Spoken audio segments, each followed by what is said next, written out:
一艘超级航空母舰5000多名水兵，9个月不靠岸，他们究竟是怎么活下来的？而那座号称 4.5 英亩美国领土的飞行甲板，为什么会被全世界军方公认为人类有史以来最危险的工作现场？甚至有人开玩笑说，当你站上去的那一刻起，你的生命就已经进入倒数计时。想象一下这个画面，2026年5月，美国海军最新最贵的核动力航母福特号终于拖着疲惫不堪的身躯回家了。它在海上漂了整整316天，差一点点就打破了现代美国海军最长海外部署的历史记录。船上那5000多名水兵已经接近崩溃边缘，下水道堵塞，污水倒灌，舱内火灾烧毁了600张床铺，再加上伊朗的导弹和无人机轮番招呼，他们的精神和肉体都被推到了极限。当这艘耗资130亿美元打造的钢铁巨兽缓缓驶入维吉尼亚州诺福克军港时，码头上爆出震天欢呼。可那些走下舷梯的年轻人眼神空洞，脸颊凹陷，许多人甚至连走路都摇摇晃晃。有水兵接受采访时忍不住哽咽，他说自己错过了女儿的出生，错过了父亲的葬礼，错过了结婚纪念日。他不知道自己为什么还在这里，他只想回家。这就是现代航母生活的真相。光鲜亮丽的钢铁巨舰背后，是5000多个血肉之躯的硬撑。你以为航母是一座移动的城市吗？没错，但这座城市的居民几乎没有人能看到阳光，闻到泥土，更别说拥有自己的房间、自己的浴室、自己的隐私。今天我们就要钻进这座海上炼狱，看看里面的人到底是怎么活下来的。先讲个冷知识，一艘美国尼米兹级或者福特级航母全长332米，相当于3个足球场头尾相连，高度从吃水线算上去有19层楼，船员总数5000到6000人，其中大约2500人是航空联队的飞行员、机械师、武器手，剩下3000人左右则是舰上各部门的官兵，从厨师、起义工到核反应炉技师，应有尽有。这5000人挤在一艘船上，每天要吃掉约1600磅的肉品，消耗17000多份餐食，每天要洗掉成千上万件衣服，要产生数十吨的垃圾和废水，光是电力消耗就足以供应一座中型城市。可是这座城市却没有公园，没有电影院，没有真正意义上的街道，所有人，包括舰长，都活在不到一个篮球场大小的个人活动空间里。而这座城市的心脏，就是那块被称为 4.5 英亩美国移动领土的飞行甲板。我们先从这里开始说起。如果你曾经看过航母飞行甲板的影片，你大概会被那种混乱却又精准的场面震撼。10多架战斗机同时运转，引擎喷出橘红色的尾焰，水兵们穿着各色背心在飞机之间穿梭，每个动作都快、很准。看似乱中有序的背后，其实藏着一套人类最残酷的工作法则。据美国海军自己统计，飞行甲板上的工作人员每天平均要承受长达 11.5 小时的高强度噪音轰炸，时间加权平均音量高达109分贝。这是什么概念？你站在摇滚演唱会最前排的喇叭旁边，大概也就这个音量，可是摇滚演唱会顶多2-3个小时，飞行甲板的水兵一站就是大半天，连续9个月。所以即使在 F-35 这种更吵的战机投入使用之前，研究就发现大约有 20% 的甲板水兵已经出现了听力受损的迹象。而当 F-18 战斗机点火催到最大推力的瞬间，甲板上实测的噪音可以飙到138到146分贝。146分贝是什么？这是会让你的内脏发生共振，让你的耳膜瞬间穿孔的音量。所以你会发现，所有甲板水兵都带着2层防护，一个是内塞式耳塞，一个是外附式防音耳罩。就算这样，下班之后耳鸣1-2个小时都是家常便饭。可是噪音还只是甲板地狱的入门级难度，真正可怕的是那种你看不到、躲不开的死亡气浪。2017年11月3号的傍晚，太平洋上卡尔文森号航母正在进行夜间起降训练。一位资深的航空水手长，他已经在甲板上工作了20多年，是大家公认的老手。当时他正在指挥第2架战机进入位置，却被前1架战机的尾焰余波给瞬间掀翻。事后的调查报告写得很冷酷，当时的航空操作官告诉调查员，这种被喷气流吹倒的事情在他26年的职业生涯中，几乎每天都会发生。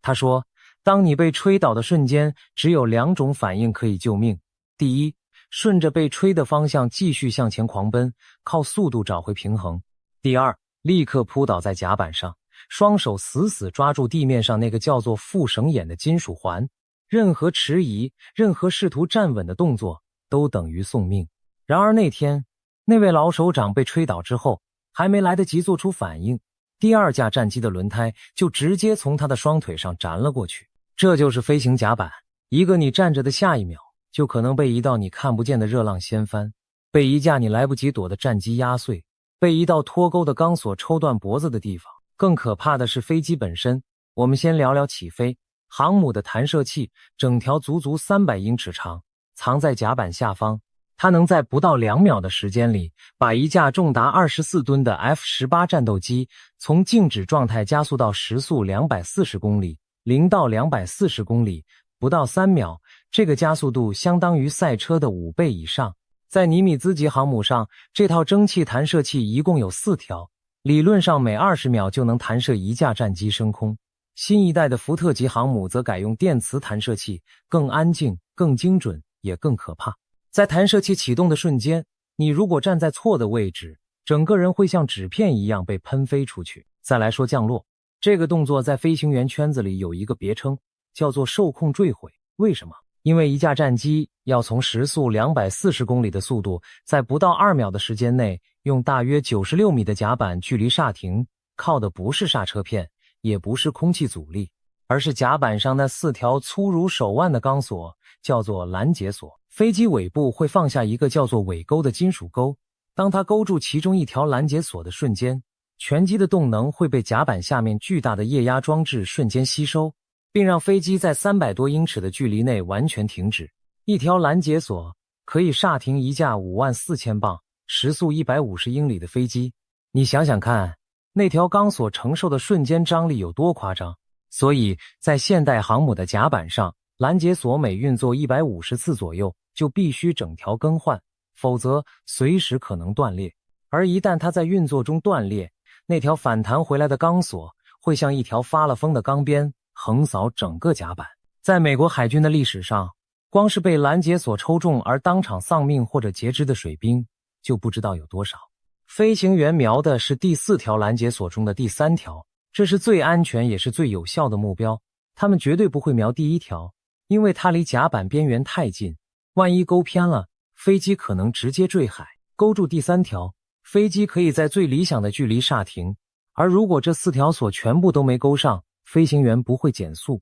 不会刹车，反而会在轮胎接触甲板的瞬间将油门推到最大。这个动作叫做重飞。为什么？因为航母的降落跑道是倾斜14度的，没勾住拦截索的战机可以沿着侧向跑道直接重新起飞，绕一圈再来一次，不会撞上停在甲板另一端的飞机。可是你想想看，当你坐在驾驶舱里，轮胎已经接触甲板，机身正在剧烈震动，4条救命的绳子都失败的那个瞬间，你的脑袋还能保持冷静，把推油门做完吗？说到这里，我们不得不停下来，聊一聊那群坐在驾驶舱里的人。航母飞行员是这个星球上心理素质要求最高的一群人，没有之一。为什么？因为他们每一次起飞，本质上都是被人用蒸汽弹射器从船上甩出去。他们每一次降落，本质上都是一次受控的撞击。美国海军自己的内部研究发现，一个航母飞行员在白天降落的心率，平均会从每分钟80次飙升到170次以上，跟刚刚跑完100米冲刺差不多。如果是晚上降落，再加上海上大雾，再加上甲板摇晃，他们的肾上腺素浓度比一般人在生死关头还要高。而最残酷的是，他们不能露出任何惬意。航母上有一个传统，叫做逐渐评分。每一架战机降落之后，降落信号官会根据飞机接触甲板的角度、下沉率、勾住第几条索、姿态是否正确等等，给飞行员打一个分数。分数会被贴在舰上的公告板上，让所有人都看到。这个分数叫做油漆，从 OK 的满分到一个粗体不及格的 NC 不合格，每一个分数都会影响飞行员的职业生涯。也就是说，这群飞行员不仅要应付死神，每一次降落还要应付一次公开的考试。你想象一下，一个33岁的中尉，今天在伊朗导弹攻击的阴影下执行了8小时的任务，回来降落没勾好第3条锁，明天整艘船的同事都会知道。这种心理压力远远超出常人的想象。而航母飞行员的居住条件虽然比义务役水兵好得多，但也绝对谈不上舒服。他们大多2人一间，住在飞行甲板正下方的军官舱里。这个位置最大的问题就是噪音，所有的起降，他们头顶的钢板都会跟着震动。很多飞行员回忆说，他们的睡眠永远是断断续续的，每一次战机落地，他们的床板都会跟着抖一下。所以航母飞行员流传一个说法，你必须学会在18层钢板隔绝不了的140分贝噪音下睡着，否则你就无法在这艘船上活下去。说完飞机，我们再说说那群在甲板上跳着死亡之舞的水兵。整个飞行甲板的运作靠的是一套人类有史以来最精妙也最色彩缤纷的视觉沟通系统。因为甲板上的噪音实在太大，140分贝以上的噪音里，任何人类语言都会被吞噬。于是美国海军想出了一个办法，让所有人都穿不同颜色的背心，每一种颜色代表一种植物，从几百米外都能一眼分辨。来，认识一下这个甲板版的彩虹阶级。黄色背心是这个甲板的指挥官，所有飞机在甲板上的移动，从停机位开到弹射器，从降落区拖到停机位，全都由黄衣人指挥。他们的上司是2个更高阶的黄衣人，叫做空中总管和副总管，坐在舰岛顶端的塔台里，俯瞰整个甲板，连方圆5英里内的所有空域都归他们管。负责最后一道弹射确认的叫做射手，也是黄衣人。这群人是甲板上唯一不显示军阶的人，因为他们的权威来自颜色，而不是肩章。在机库甲板里的黄衣人叫做机库鼠，飞行甲板上的黄衣人叫做熊。听起来像绰号，但每一个都得用无数个小时的血汗才能换来。蓝色背心是黄衣人的小弟，他们负责真正动手把飞机推来推去，把轮胎用木楔卡好，把链条锁紧，把巨大的飞机升降梯从机库升上甲板。蓝衣人是甲板上人数最多的一群，也是最容易被忽略、最容易出意外的一群。他们的工作就是不断在引擎喷口和轮胎之间跑来跑去，永远在和死神擦肩。紫色背心是航空燃油兵，外号叫葡萄。为什么叫葡萄？因为他们的背心颜色像紫色的葡萄，而他们的工作就是给战机加油。一架 F-18 满油重达14吨，紫衣人要在飞行甲板上拖着巨大的燃油管线，在无数运转中的引擎之间穿梭，把每一架战机的油箱加满。一根静电，一个火星，整个甲板就可能变成地狱。所以葡萄们身上永远带着一股柴油味，那是他们的职业勋章。红色背心是弹药兵和爆破处理组，他们专门负责把炸弹、导弹、机炮炮弹从深藏在舰底的军火库运上来，挂载到战机翼下。一枚标准的500磅炸弹要靠红衣人推着小车一路从升降梯运到甲板，再一个一个锁到挂架上。除此之外，当甲板上发生任何意外，第一个冲上去的也是红衣人。他们穿着银色的防火服，住在消防车旁边，平时甚至直接睡在车上，因为一旦警报响起，他们必须在30秒内穿戴完毕。棕色背心叫做飞机机长，每一架飞机都有一个专属的棕衣人，负责这架飞机在甲板上的所有事务。他们知道这架飞机的每一个铆钉、每一个油管、每一个按钮。当飞行员爬进驾驶舱之前，要先和棕衣人交接、签字、确认状态。某种程度上，每一架战机在甲板上的真正主人不是飞行员，而是棕衣人。绿色背心是维修和器材兵，他们负责那些拦截索、弹射器、雷达、电子设备，是整个甲板运作的骨架。当飞机降落时，负责跑过去确认尾钩的是绿衣人。当你看到那些扛着巨大摄影机拍下甲板英姿的，也是绿衣人。最后是白色背心，白衣人是安全官、品管员、降落信号官，他们的任务是站在所有人之外，冷静观察，随时喊停。当任何一个动作出现安全疑虑，白衣人有权立刻终止整个飞行作业，连舰长都不能反对。航母上有一条铁律，叫做白衣优先。这7种颜色是这5000人海上城市里最有秩序也最残酷的阶级制度。可是再怎么精密的舞蹈，也有跳错的时候。美国海军历史上最惨烈的航母甲板灾难发生在1967年7月29号。越战最激烈的时候，弗莱斯特号航母停泊在越南东京湾外，准备发动空袭。当时甲板上满载着加好油、挂好弹的战机，引擎正在预热。忽然之间，一架战机翼下的阻尼火箭因为电路故障意外点火，朝着对面停着的战机飞了出去。它命中了另一架 A4 天鹰攻击机的油箱，瞬间爆炸，一个地狱打开了。9次大爆炸在5分钟内接连发生，整片甲板瞬间变成一片火海，弹药库被引爆，火箭和机炮弹药到处乱飞，连飞机的弹射座椅都自动点火喷出。整艘船有134名水兵当场丧生，161人重伤，其中很多人是冲上去救火的甲板英雄，他们是被自己脚下爆开的炸弹活活炸死的。在那之后，美国海军才痛定思痛，建立起了现代航母最严格的弹药隔离、损管训练、防火涂层体系。可是悲剧并没有结束。1969年1月14号，企业号航母在夏威夷外海训练时，又发生了一场几乎一模一样的灾难。一枚阻尼火箭的弹头因为被旁边一台启动器的高温排气加热到358华氏度以上，瞬间引爆，紧接着又是连锁反应，整整18次爆炸接连发生。6000加仑的燃油舱被炸穿，火球吞噬了一架 EKA-3B 加油机、8架 F4 幽灵、6架 A7 海盗攻击机，28名水兵当场丧命，314人受伤，15架战机报废。换算成今天的币值，光是修船和换飞机就花掉了将近10亿美元。从此以后，飞行甲板成了世界上规矩最多、纪律最严、训练最疯狂的工作场所。可是即使如此，意外还是会发生，因为在这里，人类面对的不是其他人类，而是物理，是惯性，是引擎，是金属疲劳。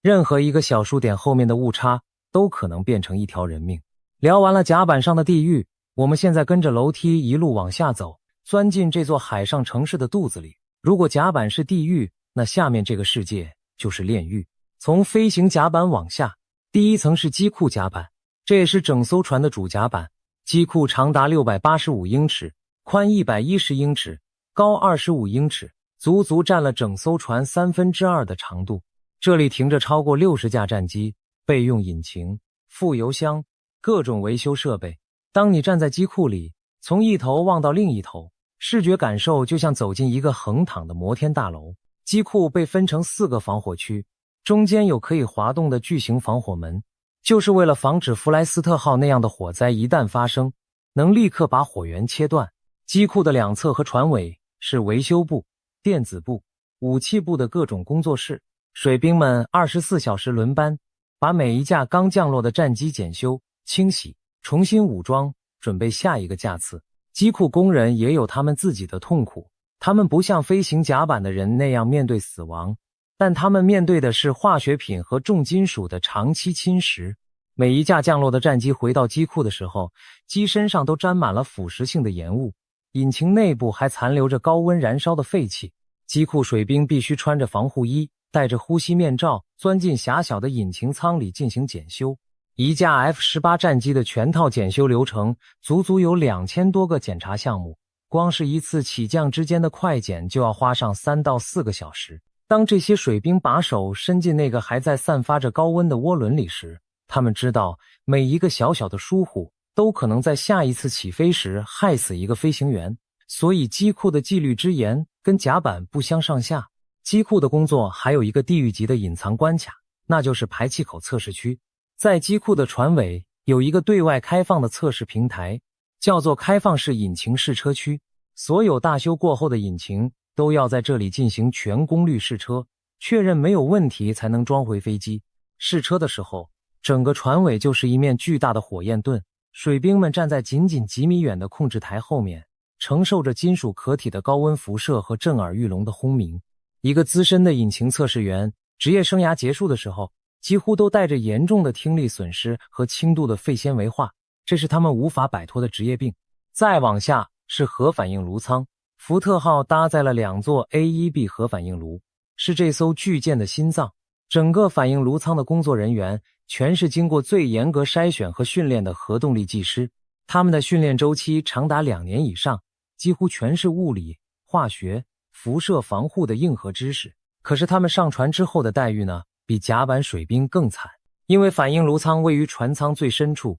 被多层钢板和防辐射层包围着，这群人连电话讯号都收不到，自然光更是完全绝缘。他们在这个密闭的铁壳子里工作12小时，回到不到甲板2层的睡眠舱，再睡4到5小时，然后再回去工作。一位退伍的核动力技师接受采访时曾经说过这样一句话，他说：我服役的5年里，我觉得太阳是我最遥远的朋友。我经常在梦里看到阳光从舱顶的铁板透下来，醒了之后就会大哭一场。聊完了反应炉舱的人，我们再往上一层，看看那群更隐形的人，锅炉房和轮机舱的兵。虽然现代核动力航母不需要烧锅炉，但所有的蒸汽弹射器系统、所有的涡轮发电机、所有的淡水制造设备都需要大量的蒸汽和高压水循环。轮机舱的温度经常高达摄氏45到50度，水兵们穿着耐热的工装，在管线和阀门之间钻来钻去，一身大汗。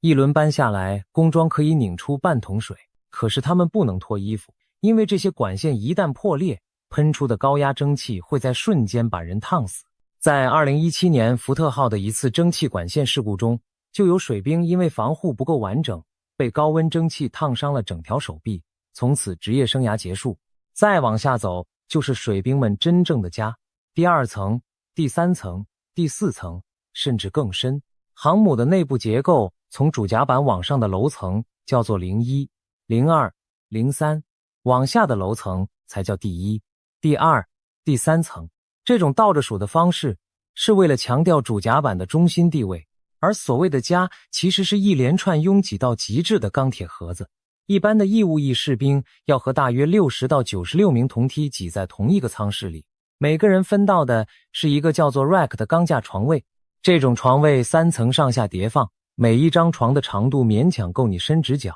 高度大约只有60公分。你躺进去之后，鼻子到上铺的钢板大概只有30公分的距离。翻身的时候，肩膀会擦到铁架，坐起来不行，会撞到上铺。所以水兵们进入床位之后，唯一能做的就是躺着。床铺下面有一个小小的储物柜，水兵们会把所有家当锁在里面。这个柜子有多大？大概是一个登机箱的大小。整整9个月的部署生活，5000个人，每个人拥有的私人物品空间就是一个登机箱。这个床铺，水兵们自己有个称呼，叫做棺材锁柜，原因不需要解释了吧？可是拥挤还不是最痛苦的事，最痛苦的是噪音和黑暗。2026年最新的研究发现，航母上水兵的睡眠舱室有 72% 的时间噪音测量值都超过了让人类听力恢复所需要的有效安静门槛，而每一次测量无一例外都超过了世界卫生组织判定的睡眠干扰门槛。船尾的舱室还好一点，船中和船首的舱室噪音平均要多出15分贝。当飞行作业进行的时候，这个数字还会再加6分贝。换句话说，就在你头顶正上方，30吨的战斗机正在以时速240公里的速度撞向甲板，4条钢索瞬间绷紧吸能，那种声音从钢板透下来，就像有人拿着巨大的榔头在你的头骨上敲打。所以几乎每个老兵都会告诉你，睡觉一定要塞耳塞，戴眼罩，再盖一个毯子蒙住头。即使这样，平均一晚上能睡到4到5小时已经是上等运气。更残酷的是黑暗，航母内部结构复杂，大部分舱室根本没有窗户。对那些工作在机舱、雷达室、弹药库、厨房的水兵来说，他们可以连续好几个星期，从上船那天到下船那天，一眼都看不到阳光。有水兵说过一句话，让人听了想哭。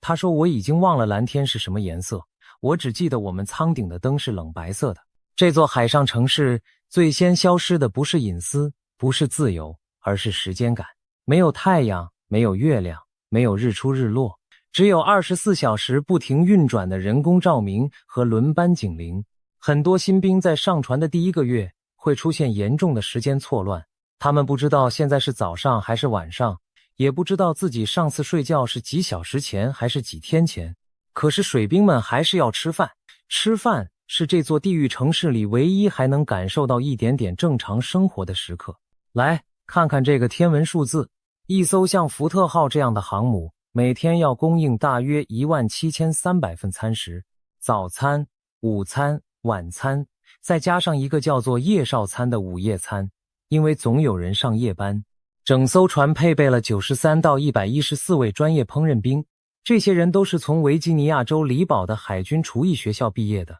他们每天要轮2班，每班12到16小时。最可怕的不是时间，是环境。航母厨房里，因为烤炉、煎炉、蒸汽锅、洗碗机通通开着，外加密闭空间和通风不足，实测温度经常超过华氏135度，也就是摄氏57度以上。你可以想象一下，在桑拿房里连续工作16小时，一边还要用左手翻动2公斤重的炒锅，用右手把30公斤重的肉块推进烤箱，这种地狱级别的劳动强度跟战场上的搬运兵差别也不太大。每天这座城市要吃掉1600磅各种肉类，4000磅蔬菜，2000颗鸡蛋，5000磅面粉，所有食材都靠每7到10天进行一次的海上补给。补给的时候，2艘船会以几乎平行的速度并排前进，中间用钢索连接，几百万磅的食物会通过这条摇摇晃晃的缆绳被一箱一箱地递过来。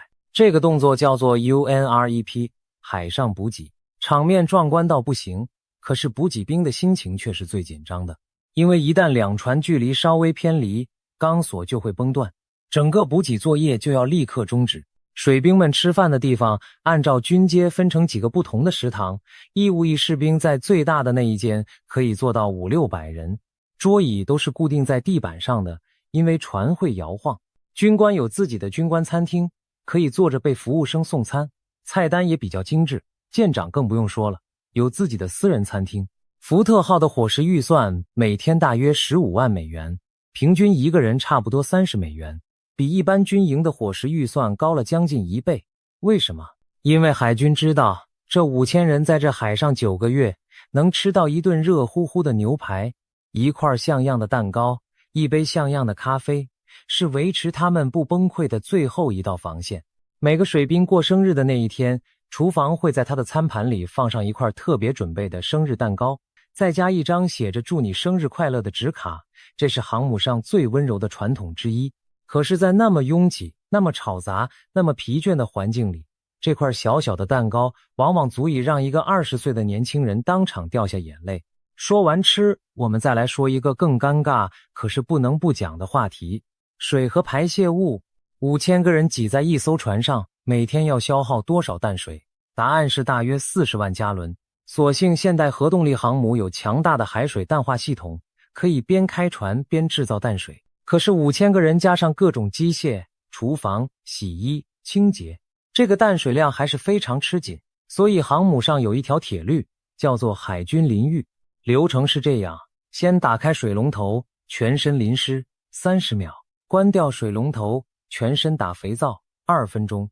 再打开水龙头，全身冲干净30秒。整个淋浴过程不能超过3分钟。如果你被抓到淋浴超过5分钟，根据舰上规定可能会被记过。而且每一艘船每隔一段时间会发布所谓的水资源警戒令，这时候连洗澡都要暂停，全船改用湿纸巾擦身体。所以你想想看，当你站完12小时的甲板班，满身汗水，满头油污，回到舱室发现今天又是水资源警戒日，你的心情会是什么样的？更惨的还在后面。福特号这艘号称130亿美元打造的最新航母，从2017年下水以来，最被诟病的就是它的下水道系统。原来为了节省成本，这艘船的下水道居然是从商业邮轮上的真空抽吸系统改造而来。问题是邮轮上1000多名游客的使用强度怎么能跟5000名水兵24小时不停轮班的使用强度相比？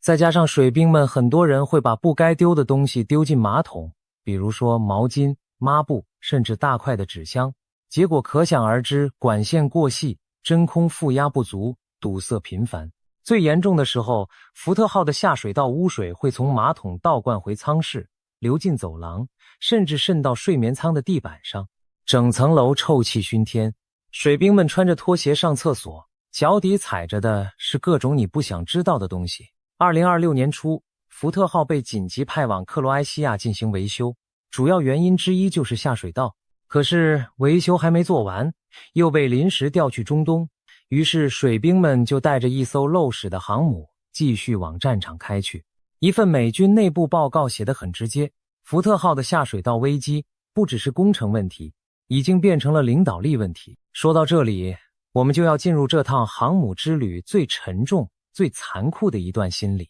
可是在进入这个重话题之前，我们先聊聊这座海上城市里那些让人觉得稍微有点人味的地方。首先是医院。对的，这艘船上有一座真正的医院，在福特号的第2层甲板正中央藏着一个完整的医疗部，配备有6名军医，包括至少1位外科医师，还有5名牙医。整个医疗部设有急诊室、普通外科诊间、物理治疗室、眼科诊间、药房、化验室、X 光室、住院病房、重症加护病房，甚至还有一间完整的手术室。换句话说，这5000人在海上9个月，如果有人阑尾炎发作，可以当场开刀；如果有人撞断了腿，可以当场上石膏；如果有人心脏病发作，可以当场做心电图和心肺复苏。在2026年福特号的316天部署中，船上的军医总共完成了超过4000次门诊，超过300次牙科治疗，还有将近20台中小型手术。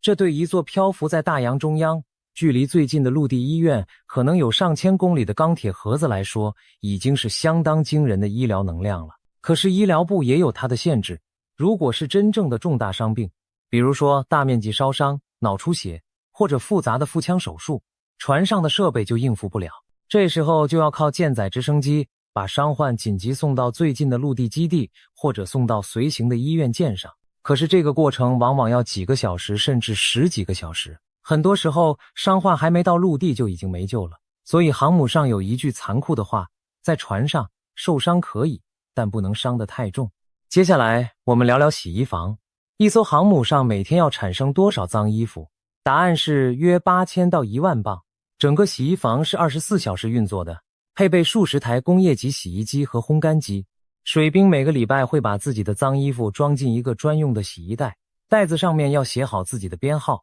然后送到洗衣房。洗衣房的兵会把这些袋子按照部门分类，整批清洗，整批烘干，然后再原封不动地送回各个舱室。可是因为效率太高，污衣会被混在一起洗，所以水兵之间流传一个笑话：你的内裤洗回来之后，有可能变成隔壁老兵的，有可能变成军官的，反正大家穿的都是同款，谁也分不出来。再来，我们聊聊理发店。对的，这艘船上有理发店，而且不止一间。福特号上总共有3间正规的理发店，每天早上5点半开门，晚上10点关门。每位水兵每2个礼拜要剪一次头发，这是规定。剪一次头发的费用是7美元，从你的薪水里自动扣款。在这里剪头发的理发师不是专业的，而是水兵兼任的。他们会在出海前接受3周的速成培训，然后就上岗。所以你能想象这群理发师的手艺有多么参差不齐。所以航母上又流传一个笑话，刚上船的菜鸟剪完头发之后常常会在镜子前面流泪，而老兵剪完头发之后会直接把帽子戴上，9个月不取下来。说完了这些有趣的角落，我们再去看看那座最危险的场所——弹药库。航母最深的底舱有一间又一间钢板加固的弹药库，存放着数千枚各式炸弹、导弹、机炮弹药。这些武器的总爆炸当量足以把一座中型城市夷为平地。可是他们就堆在这5000人的脚底下，负责管理这些东西的就是我们之前提到的红衣弹药兵。弹药兵的工作流程是这样的：每天根据作战计划，他们会把当天需要的弹药从深仓的弹药库里取出来，通过专用的弹药升降梯送到机库甲板，再从机库甲板送到飞行甲板，挂载到战机上。每一次运送都要遵守极其严格的安全规程，弹药不能与燃料同时运送，必须有专人押运。押运途中所有人不能说话，不能跑步，不能使用任何电子设备，因为任何静电都可能引爆敏感的弹药。一枚普通的500磅铸铁炸弹从弹药库到挂架的全程要经过至少15道安全检查，由至少3位不同职级的军官签字确认，红一兵的训练周期是所有甲板兵种里最长的，至少12个月。他们不仅要学会辨识每一种弹药的型号、引信、威力，还要学会在弹药意外点火的时候，如何用最快的速度把它推进海里。没错，这就是航母上著名的抛弹动作。一旦发现有弹药即将失控，红一兵会用冲天炮一般的速度冲过去，把那枚已经冒烟或者发热的炸弹推下甲板。弗莱斯特号的火灾之所以那么惨烈，就是因为当时的弹药兵还没有这种训练意识。事后的改革让所有红一兵都必须通过一个叫做30秒处置考核的特训，也就是说，从发现异常到把弹药推下海，总时间不能超过30秒。说完弹药，我们聊一聊何家的距离。对这5000名水兵来说，9个月最痛苦的不只是工作，不只是噪音，不只是拥挤，更是与家人的距离。虽然现代航母配备了卫星通讯系统，水兵可以发电子邮件，可以拨打卫星电话，甚至可以使用有线的网络。可是这些通讯渠道并不是无限畅通的。在作战任务期间，为了避免被敌方截获讯号，整艘船会进入无线电静默状态，所有对外通讯全部关闭。一旦进入静默状态，可能持续几天，甚至几个礼拜。在这段时间里，水兵与家人完全失联，家里可能发生了任何事情，他们都不知道，家人想要联络他们也联络不上。2026年福特号的316天部署中，据官方资料统计，全船总共有将近100名水兵在这段期间错过了孩子的出生，将近30名水兵在这段期间经历了父母过世，将近10名水兵在这段期间收到了配偶的离婚通知。这些讯息大多是通过家人写信，然后邮件透过后勤补给舰转送上船。当水兵在某个普通的下午，在邮件分发点收到一封来自家乡的信，撕开信封看到的是离婚协议书的时候，他能做的只有把信塞回信封，然后在4个小时后准时上工。没有人有时间给你崩溃。也正是因为这种与家人切断的痛苦，航母上的福利部门费尽心思安排了各式各样的补偿活动。最有名的就是所谓的钢铁海滩野餐。每当任务告一段落，飞行甲板会被清空，全船的水兵可以难得地走上甲板，看一看真正的阳光，吹一吹真正的海风。厨房会在这一天精心准备一顿烧烤大餐，有牛排，有热狗，有冰啤酒。对的，虽然美国海军规定舰上禁酒，但钢铁海滩野餐这天，每个水兵可以领2罐啤酒，这是极少数的例外。水兵们会脱掉鞋子，光脚踩在曾经充满死亡气息的甲板上，晒太阳，打排球，唱卡拉 OK。 整艘船上就只有这一天，能让人短暂忘记自己其实是被困在一座海上钢铁监狱里。可是钢铁海滩野餐之后，第2天，他们又要回到那个没有阳光、没有自由、没有时间感的世界里，再撑下一个30天、60天、100天。说到这里，我们就要进入这段话题真正最沉重的部分——心理。5000个人挤在没有阳光的钢铁盒子里，每天工作12到16小时，每晚只能睡4到5小时，吃饭3分钟，洗澡3分钟，和家人通话3分钟，连续9个月，甚至10个月、11个月、316天。你想想看，一个20岁的年轻水兵，他的人生中第一次离开家，第一次出海，第一次面对死亡的可能，他的精神会经历什么样的洗礼？2022年4月，美国海军乔治华盛顿号航母在维吉尼亚州的纽波特新造船厂进行大修，短短6天之内，连续有3名水兵自杀身亡，整个美国海军震惊。事后的官方调查报告非常坦白地承认，这艘船上的水兵长期生活在心理崩溃的边缘，船上的心理医师完全不够用，水兵想要看精神科，从预约到实际就诊要等4到6个礼拜。报告写得很沉重。一位30多年资历的高阶军事长说，这群孩子已经到了极限，他们有些人甚至没有经历过任何重大创伤，他们不是软弱，他们只是太年轻。到了2026年，福特号的316天部署又把整个美国海军的心理健康问题推到了风口浪尖。一个关于这次部署的内部评估这样写，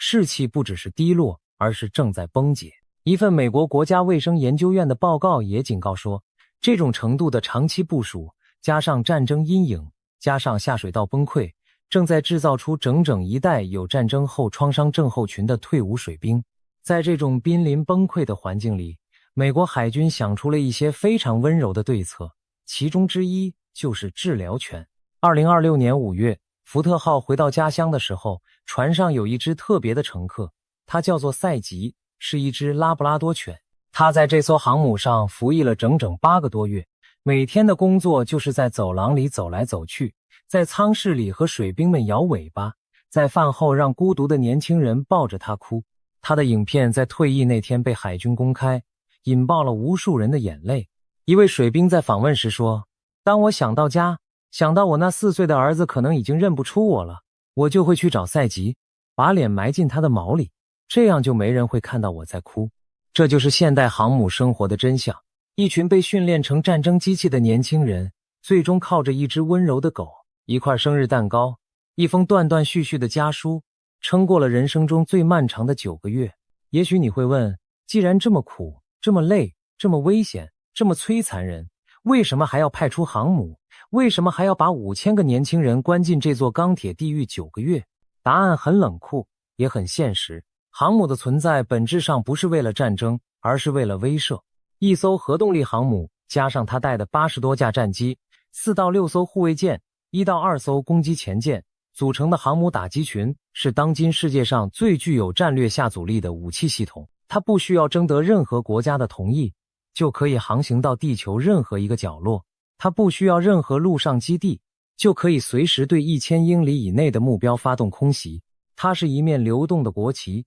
它每出现在哪片海域，那片海域的政治生态就会立刻改变。可是这面流动的国旗背后是5000个血肉之躯的硬撑，是无数个被噪音震碎的耳膜，被甲板热浪烫伤的皮肤，被棺材床铺压弯的腰，被孤独吞噬的青春。是一群普通的年轻人，用自己人生中最宝贵的9个月，换取了自己国家在世界上的一次又一次发言权。我们不妨算一笔账，一艘福特级航母造价130亿美元，它的航母打击群每天的运作成本，根据美国国会研究处的估计，大约是650万美元。换句话说，每一天，这5000个年轻人在海上每呼吸一口气，美国纳税人就要支付1300美元。9个月部署下来，总成本超过17亿美元。可是这17亿美元并不只是燃油零件、弹药的钱，更包含了5000个年轻人的薪水、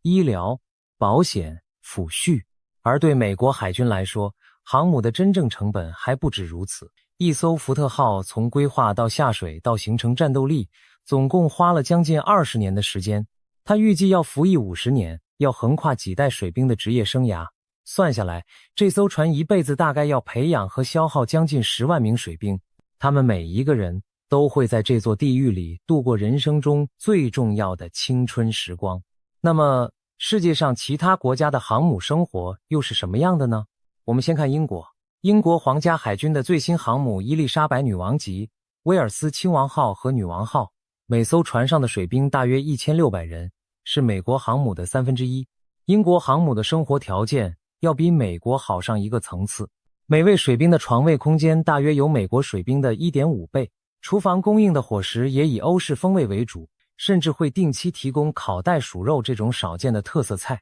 英国水兵的部署期通常不超过8个月，这是他们海军的一条硬规定。我们再看中国大陆，中国的山东舰和福建舰，据公开资料估计，船员约2500到3000人，部署模式还在摸索阶段。但是中国航母最大的不同是，他们的水兵大多是义务役加上短期志愿役，部署周期相对较短，一般不超过4到6个月。中国海军特别强调伙食，因为中国有句俗话叫做兵马未动，粮草先行，所以中国航母上的厨房能做出至少20种不同地区风味的菜，从川菜到粤菜到东北菜应有尽有，这在美国航母上是不可想象的。我们再看俄罗斯，俄罗斯只剩下一艘库兹涅佐夫号，而且它基本上已经处于半报废状态，部署能力几乎为零。据外流的影片显示，这艘船的内部设施简直跟2000年代差不多，钢板生锈，水管漏水，水兵的生活条件令人不忍直视。一位曾经服役过的俄罗斯水兵在退伍后回忆说，他们在船上连淋浴都是难事，常常1个礼拜只能擦澡1次。对比之下，你会发现美国航母的生活水准虽然苦，但其实已经是世界上最好的航母生活了。可是即使如此，这5000个美国水兵还是要承受我们前面讲过的这一切痛苦。可见现代航母作战从本质上就是一场对人类生理和心理极限的全面考验。不管你来自哪一个国家，登上这座海上钢铁城市的那一刻，你就要做好把自己折磨到极限的准备。最后，我们再聊一个值得思考的问题：未来的航母还会是这个样子吗？2020年代以来，美国海军开始大量研究无人化和自动化技术，从舰载无人机 MQ-25其余加油机到自动化弹药处理系统，再到 AI 辅助的着舰引导，整套技术正在快速演进。一份美国海军研究实验室的预测报告指出，到了2040年代，福特级航母的水兵总人数可能会从目前的5000人降低到3000人甚至更少。也就是说，未来的航母会有越来越多的工作交给机器去做，越来越少的工作需要人类去硬扛。可是这真的是好事吗？很多军事专家对此其实有保留，因为航母真正最危险的工作，比如说飞行甲板的指挥、弹药的最后挂载、飞机的最后检修，都是极端复杂的人工判断工作。到目前为止，还没有任何 AI 能够完全取代。所以未来航母即使大量自动化，最危险的岗位上还是会有人。只不过那批被留下来的人可能会承受比现在更大的压力，因为他们不再有同伴可以分担了。也许有一天，当无人机航母真正成熟，我们会看到一艘可以远端遥控、完全没有水兵的航空母舰。可是就目前可预见的未来20年内，这5000个年轻人还是要继续一批又一批登上这座流动的钢铁地狱，继续他们9个月的海上漂流。所以下次当你看到那些在电视新闻里出现的航母照片，看到那些威风凛凛的战机在甲板上排成一列的时候，请你记得，在那块4.5英亩的钢铁之下，还有5000个没有名字、没有面孔，却每一个都背负着自己家庭和梦想的年轻人。他们不是英雄，他们只是一群在地狱里硬撑了9个月，然后拖着疲惫的身体回家的普通人。而那座地狱明天又会接走下一批人。下一艘航母正在港口里准备出发，下一批5000个年轻人正在打包他们唯一能带上船的那个登机箱。下一个316天又要开始倒数计时。这就是现代航母真正的故事，比好莱坞电影更震撼，比战争片更残酷，比任何一本军事教科书都更值得我们去理解、去尊重、去思考。